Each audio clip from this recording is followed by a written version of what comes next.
This is North Point.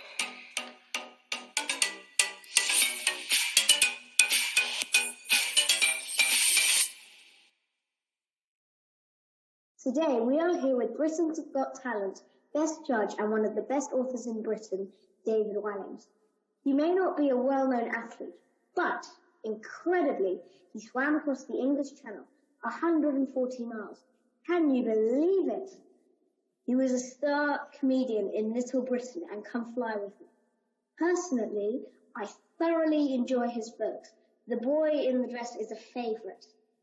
Welcome to North Point, David Walliams. How are you today?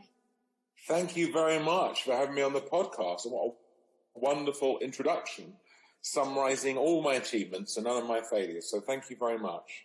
I enjoyed that. What book did you enjoy writing the most and why? What book did I enjoy writing most and why? I think that has to be Harry Potter and the Philosopher's Stone, because it sold the most copies. I'm joking with you. Sadly, I didn't write Harry Potter. A very talented lady called Jo Rowling did that. But I think it was fun writing the world's worst children books the most because it's short stories and lots of silly, surreal stories. So I didn't have to think too much about the emotional journey of the characters. I didn't need to have any sad scenes or any of those kind of things. I just could have lots of just silly jokes. And so I had a lot of fun making myself laugh writing the world's worst children books. And I hope kids found them funny too. Did you have a particular world's worst children book that you liked writing the most? It's probably the first one because I'd had a lot of silly ideas for the stories for a long time. And so the first one, it was, all the ideas were floating around my head for a long time before I wrote it. So I was really glad to get it down. I had the story of Windy Mindy, the girl who has this terrific ability for breaking wind and ends up zooming off into space. And I'd had that idea for a long time.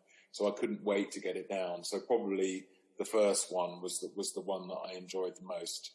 I really created the book because I wanted to encourage kids who didn't like reading to read, because some kids might find a chapter book a bit intimidating, but a book with lots of pictures, that's lots of short stories, and it's just funny, should be something that's a lot easier for any child to enjoy, whether they really like books or not. First that comes to mind, what is your favorite riddle or joke? My favorite riddle is one that my son told me the other day that is in, I think it's in Greek mythology, and it's also in a Shakespeare play, and it's what has 4 legs in the morning, 2 legs at noon, 3 legs at night. You know this one probably, do you? Oh. Like most riddles, it's devilishly simple when you know the answer. What has 4 legs in the morning, 2 legs at noon, and 3 legs in the evening? Henry, give it a go. Anyone know the answer to this? Go on, Henry. Is it a person? That's right. You see, Henry, good answer. It is, because when you're born, you crawl along the floor, and then you stand on 2 legs, and then as you get older, you might have to walk with a walking stick, and so that's why you have 3 legs. So it's a great riddle. I think it's thousands of years old, and yet if you haven't heard it, it can still surprise you. So I like that one a lot, and that's the one that really sticks out. I like silly jokes, but I always forget them. So kids often ask me, do I have a favourite joke? And I can't think of any that are suitable to tell children. I only remember the rude ones that are only to be told to grown-ups. So that's my favourite riddle. I think it's a great one, actually. Also, what jokes have you performed that didn't go down as well as you expected? Well, I think making jokes is always something that can go wrong. You are just taking a chance. You're taking a bet, especially if you're saying something in the spur of the moment. So you're reacting to something you've seen or something you've heard, and you just think, oh, I'll just say something. And sometimes it doesn't work. But I don't think you need to give yourself a hard time about that, because they can't work all the time. And even the greatest comedians in the world who, make Hollywood movies and even they'll sometimes have a movie that will not be a success, a character that doesn't quite work or whatever. And it's just the way it is. So the comedian's always trying to make people laugh, but it's not always succeeding. Obviously, the best comedians are succeeding more than others, but I don't think anyone succeeds all the time. So failure is part of the process. And so I think it's something never to be scared of. Failing, getting something wrong, making a mistake. As long as you learn from it and as long as you grow because of these mistakes, then it's never a bad thing to make a mistake. But it's pretty horrible when you make a joke and no one laughs. But that's happened to me lots. But I just go straight to the next one and, try not to worry about it.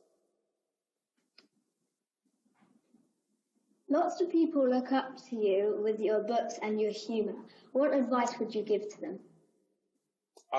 My advice for writing books is write the book that you would like to read, that you feel hasn't been written yet. So if you like scary stories, write a scary story. If you like funny stories, write a funny story. You can't second guess what you think other people might enjoy. So it's much better to do something that you think would entertain you if you were to read it. And there's a good chance that if it entertains you, it will entertain other people too. So you can never second guess what people are interested in. So just go with your own instincts and trust those and write a story that makes you happy. And I think that's the thing when you're doing anything creative. The most important thing is not necessarily what everyone else thinks about it, but what do you think about it? Are you happy with your picture, your story, your book, whatever it is, your song? Are you happy with it? And if you're happy with it, then that's a wonderful thing. And everyone else being happy with it too is a bonus, but it can only come when you're satisfied yourself. That would be my thing. So just try and please yourself with your writing and try and entertain yourself. I mean, even when I'm thinking of jokes, I'm trying to make myself laugh sometimes. So I think that's, I think that's a much more sensible way of going about things than trying to think, what do people want to read or watch or listen to? I don't think you can ever really guess that. From Britain's Got Talent. My favourite crew member? Well, it's probably the makeup lady, Bryony, because she makes me look beautiful and puts makeup on me. But the thing is, you see the makeup person when you're making a television show every day, and it's normally the first person you see because you arrive and they put some makeup on you so you look okay in front of the lights and everything. And you have a nice chat with them and you have a bit of a gossip about what happened the day before and all of that sort of thing. And it sets you in a good mood, to do your work. So I'd say probably the makeup person I look forward to seeing the most. On a show like Britain's Got Talent, there are hundreds of people on the crew, so I don't even get to meet them all, and I certainly don't get to know everyone's name and what everyone does. And sometimes I'm passing someone in the corridor, I always say hello to them, but I don't know who they are or what they do. So I do enjoy seeing the same faces again, and especially makeup artists who I've had for quite a long time. What led you to pursue your career? What led me to pursue my career? Well, when I was at school, I used to love doing school plays. I'm glad you're having a snack while you're listening. How wonderful. I should have packed some sandwiches. At school, I loved doing school plays. I loved doing assemblies. I loved entertaining people as much as I possibly could. And so it was always in my mind that acting was something I was interested in. Comedy was something I was interested in. And I knew that most comedians wrote their own jokes, their own scripts. So I thought maybe that's something I had to do too. I had to try and get better at, because it's all very well thinking you're funny, but if you're funny and you've got nothing to say, then you're not going to entertain people. So you need a script. And so even at school, when I was 11, 12, 13, I was already thinking about acting and comedy. So I never really had another plan. I never really had anything else I could do. So that's really, I was on that path from quite a young age. I mean, not everyone gets to know exactly what they want to do when they're a child, but if you do, it's rather good, because you kind of constantly, you're thinking about it. And I was constantly trying to go and see comedians do shows and go and see plays and watch movies and watch TV and see what everyone was doing and learning from them as much as possible when I was a kid. So I think it's great if you have a passion, and it's wonderful if you end up doing a job of something you love, because I do get paid to do my job, but I do it for nothing because I love it. Don't tell anyone I do it for nothing. Don't tell Simon Cowell.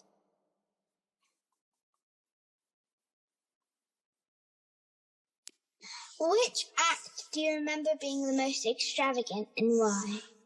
Oh, the most extravagant act on Britain's Got Talent. Well, one of my favourites was, we had a comedian on the show called Jack Carroll, who you'll see on YouTube. He's probably about 6 years ago now, but he has cerebral palsy, so he walks with a frame. And he wears these glasses, and he was about 13 when he auditioned. And he said, I know what you're thinking. Harry Potter's had a really bad Quidditch accident. And it was very, very funny. And he immediately put everyone at ease, because I think everyone was feeling a little bit awkward, because we could see that he had cerebral palsy, but we didn't know whether to say anything or not. Sometimes you're in that situation and you don't want to draw attention to it, but at the same time, it feels natural to ask a question about it. But he put everyone at ease. He was super funny. And we remain friends, and he's now about 20 years old. And so now we can have a drink together and hang out, because he's older. And I think he's brilliant, and I've worked with him a couple of times. But most extravagant, I'm trying to think of the most extravagant ever. I mean, I guess it's some of the dance groups and choirs and things where you have like 100 people on stage. They can be very extravagant. I like big costumes, and I like big sets and lights, and I like being surprised. The show is really about us being surprised, because we don't know what's coming next. So actually, the more extravagant, the better. Sorry, I can't think of any actual example of the most extravagant thing, but I can certainly think of my favourite act, and that's Jack Carroll. Well, my favourite one of the Robert White. You know, I quite like watching all of the judges get dissed or roasted when they were. Yeah, that's always good, isn't it? Yeah, he's very funny. Yeah. So are any of your characters based on people you know in your books? Yes, I often use inspiration from real life. For example, I played this dinner lady, Mrs. Trafe, in Billionaire Boy, who's also obviously in the book. And I had a dinner lady at my primary school who was very scary. And she used to have this metal ladle, this long, spoon type thing. And she'd say, if you turned your nose up at her boiled cabbage, she'd say, I'll wrap your knuckles faster than you can say Jack Sprat. That's an extraordinary phrase. And one time, I was so scared of her that we had plum crumble, but I didn't like plum, and she made us eat it all. And so I kept the plum stored in my mouth for the whole of the afternoon at school, because I planned to spit it out, but I didn't get a chance. So I kept it hidden in my mouth all afternoon. And then when my mum picked me up, she said, have you got something in your cheek? And she got out a tissue, and I spat out this bit of plum that I didn't want to eat. So that's how scared I was of the dinner lady. So yeah, so sometimes I get inspired by people from real life. But normally what you do is you exaggerate from there. You think about a funny story someone's told you, or a funny person you've met, and then you let your imagination run riot. We once had this contestant on Britain's Got Talent, and his name was Cockroach Ken, and he ate live cockroaches. And I thought, a man who eats live cockroaches, what else might he do? Might he turn rats into burgers? Might he sell those burgers from a van? So I think it's good to be inspired by people in real life, but I think don't be afraid to just let your imagination go crazy. You know, just think, oh, well, I've met someone who's quite a funny, interesting character, but what if I create a whole secret life for them? And then that's really, I think, what being a writer is really. You know, just letting your imagination be as free as possible. What is your favourite book that has been turned into a film? My favourite book that's been turned into a film, I think, is Grandpa's Great Escape, because it was it's a special book for me. As lots of people have said it helped them, people whose grandparents or elderly relatives have suffered from dementia, which means, you know, not being able to remember things well. And it was, even though it had a serious theme, there's also a funny part to the story and an adventure part to the story. And then the film turned out really beautifully, with brilliant actors, and I had a wonderful time filming it. So I only have happy memories of the book and the film, and being super proud of seeing the film at the end and knowing how much, you know, people enjoyed it, and it made them cry, it made them laugh. So I felt... Well, obviously you've written loads of great stories, but how do you actually come up with the ideas for them? How do I come up with the ideas for them? Well, I think a good idea is often two ideas bashing together. So, for example, in Gangster Granny, a story about a gangster, a bank robber, well, that's quite exciting. Story about a granny, well, that could be interesting, not sure, but the two things together make an interesting idea.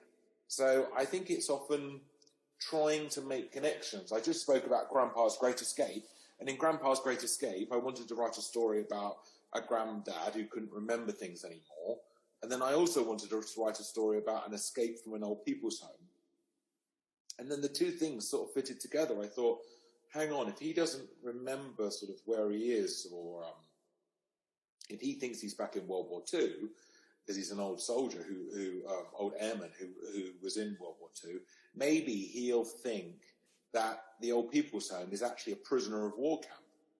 And so the ideas fitted together. So sometimes I think it's a good idea is not just one idea, but it's two ideas colliding, and then that's when you have something really good. That's my sense of it. And so I try and let my mind let the ideas buzz around my mind until two things kind of collide, and I feel like I've got the starting point for a story. Are you planning on making any other films? I am planning on making some more films, yes. So it's quite a complicated process, as you can imagine, and it's not just down to me, it's down to lots of other things and people giving, you know, having the money to spend making films. But I've got a few films in development. Bad Dad is in development, Awful Auntie is in development, and Demon Dentist. They're all in development. Someone's hit their head or something, or their eye. What happened there?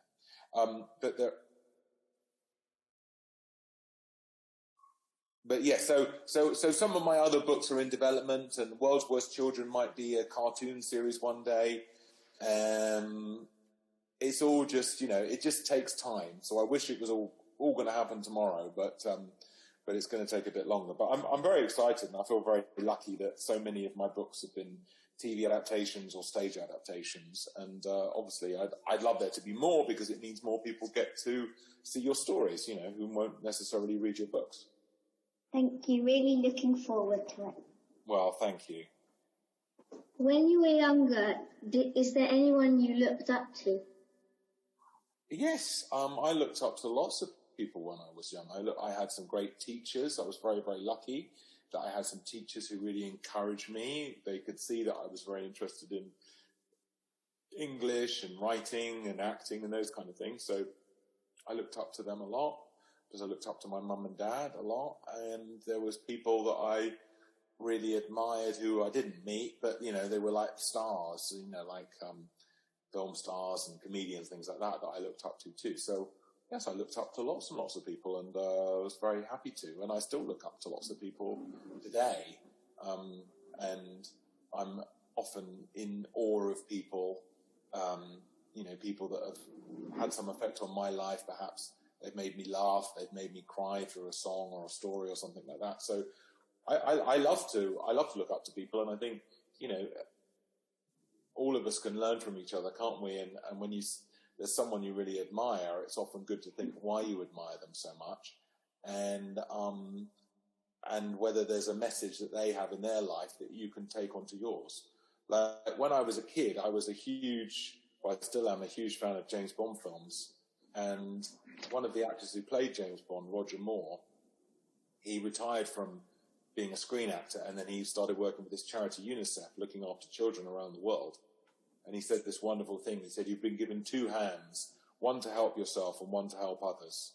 And I thought, wow, that's a wonderful thing. And ever any chance I get to repeat his great idea, about having two hands and one to help yourself, one to help others, I always try and share it, because it feels like, even though he's not around anymore, he died a few years ago, sadly, it feels like he's left a legacy of great entertaining films, but also this wonderful message about helping others, which I think is worth sharing with the new generation.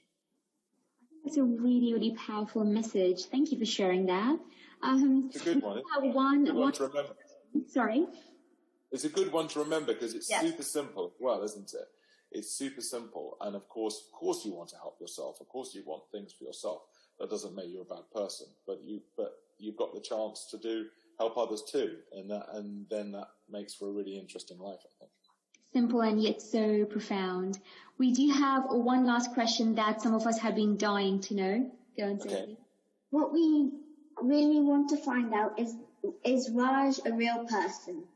Raj is a real person, because I lived in Belsize Park for a while, and I actually lived on a road called England's Lane, and there was a shop called Raj's News on England's Lane, run by a very funny, jolly man who I'd always have great jokes with, and I'd go and pop in and see him a few times a week and buy something from his shop, and he'd always make me laugh, and I'd make him laugh too. And so it was a bit based on Raj. Obviously, he's quite different in the books. He's a lot bigger and probably a bit more jollier and everything. But I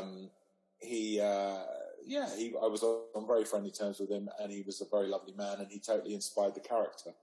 But unfortunately, one day I went back there and the shop had closed down, and I don't know where he went. So I don't even know if he knows that there's a character based on him, because all this happened before I started writing The Boy in the Dress. So he may never know. I was told he was originally from India, and someone said, I think he may have gone back to India because he also had a house there. So I don't know. But wherever he is in the world, I thank him for giving me such great inspiration for creating the character. Just before we go, you mentioned at the beginning of this podcast there's a new book coming out. So could you leak anything about it, or is that... Could leak it. Well, it's all set on an island where really badly behaved children are sent. It's basically like half school, half prison. And it's about a sort of revolution that takes place in this school. So it's set in a kind of... It's not really set in the real world exactly. It's like you don't really know what time it is, whether it's what year it is. I don't mean what time of day. I mean what, is it now? Is it 100 years ago? Is it 50 years ago? You don't really know. But it's been a lot of fun. It's a comedy, but it's got quite a kind of sort of dark heart to it. And I love Hogwarts, but I sort of thought, is there a kind of anti-Hogwarts where you don't get sent because you're like a clever wizard? You get sent because you're a really, really bad child, and you go there to be punished by all these horrible teachers. So I thought it could be fun to write a story like that. Well, it's been great to talk to you, and it's been so much fun. Taking time out of it must have been probably a busy day for you. And so we're going to say goodbye now.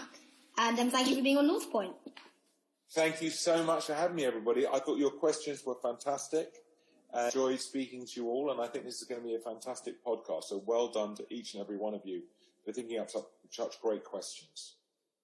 This is North Point.